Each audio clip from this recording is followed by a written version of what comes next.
Buenos días. Vamos a tratar las actuaciones procesales en general. Las actuaciones procesales podemos clasificarlas con un criterio funcional, con un criterio objetivo, es decir, de acuerdo al rol que cumplen dentro del proceso. Las podemos clasificar entonces en actuaciones de iniciación, actuaciones de desarrollo y actuaciones de conclusión.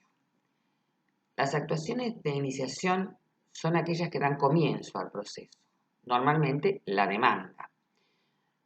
Hay circunstancias en las cuales se inician a través de excepcionales circunstancias, de forma excepcional se inician a través de diligencias preliminares.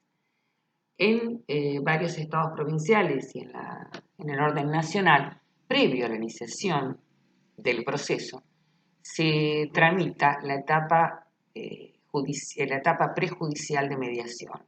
Es decir, se interviene, hay una intervención, una actividad previa a la iniciación de la demanda, que es una presentación en la receptoría de expedientes en el orden provincial, se le asigna un número de receptoría, de causa, se designa el juez que va a intervenir en ese futuro proceso y se sortea el mediador que va a llevar adelante la etapa prejudicial de mediación.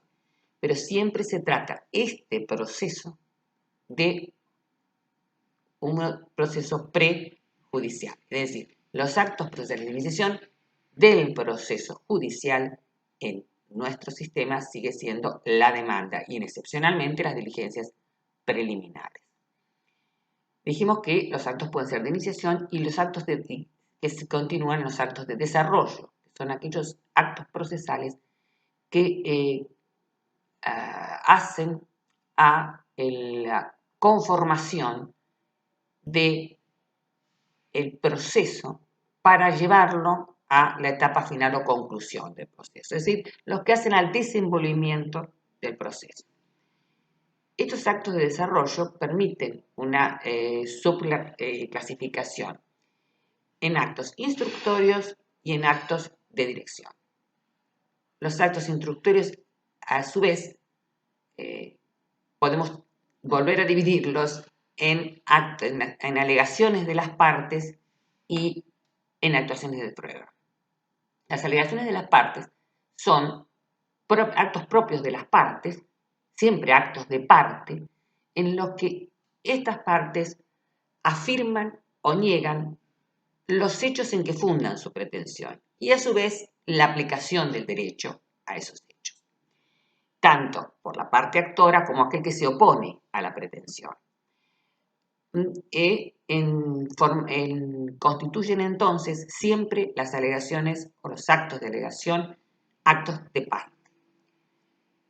Dentro de los actos instructorios dijimos hay las alegaciones y por otro los actos de prueba. Los actos de prueba son aquellos actos que hacen a acreditar los hechos afirmados o bien la negación de los hechos afirmada en las alegaciones. Estos actos de prueba pueden ser de parte, pero también de terceros que intervienen a los efectos de realizar esa prueba de los hechos en que se funda la pretensión o que se funda la oposición de la pretensión. Los actos de desarrollo. Dijimos que entonces dentro de los actos de desarrollo teníamos actos instructorios, los actos de dirección. Los actos de dirección pueden ser ordenatorios. Esos actos de dirección ordenatorios los podemos distinguir entre los actos de impulso, que son aquellos que llevan el proceso a la etapa subsiguiente. Estos actos de impulso pueden ser de parte, con peticiones, pueden ser del órgano judicial, con resoluciones. Vamos a los actos resolutivos, que también son actos de dirección procesal. Estos actos resolutivos son aquellos que disponen, o sea, o hacen lugar a la petición de parte o la rechazan, o de oficio disponen sobre la dirección y desarrollo del proceso.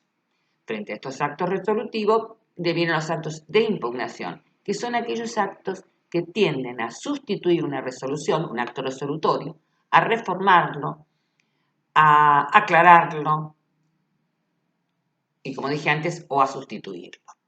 En estos actos actos de impugnación son los recursos y el incidente de nulidad. Luego, entre los actos de dirección, tenemos actos de transmisión.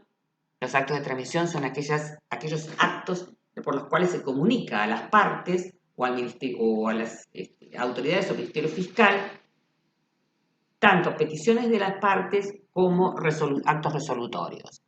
Esa comunicación que se hace de lo decidido en el acto resolutorio, de lo peticionado por las partes, son actos de transmisión. Entonces son los traslados, las vistas, las notificaciones de esos traslados. Y luego encontramos también los actos de documentación en esta clasificación. Esos actos de documentación son los que hacen la formación material del expediente. Es cuando se agregan documentos o escritos que forman materialmente el expediente con que se materializa el proceso. Por último, las medidas cautelares. Por último, dentro de las medidas de dirección y actos de desarrollo. Las medidas cautelares, que son aquellas que tienden a asegurar el cumplimiento de la sentencia. La sentencia, entonces, que es la última etapa del proceso, la etapa de conclusión del proceso, es normalmente, como dijera, la sentencia definitiva.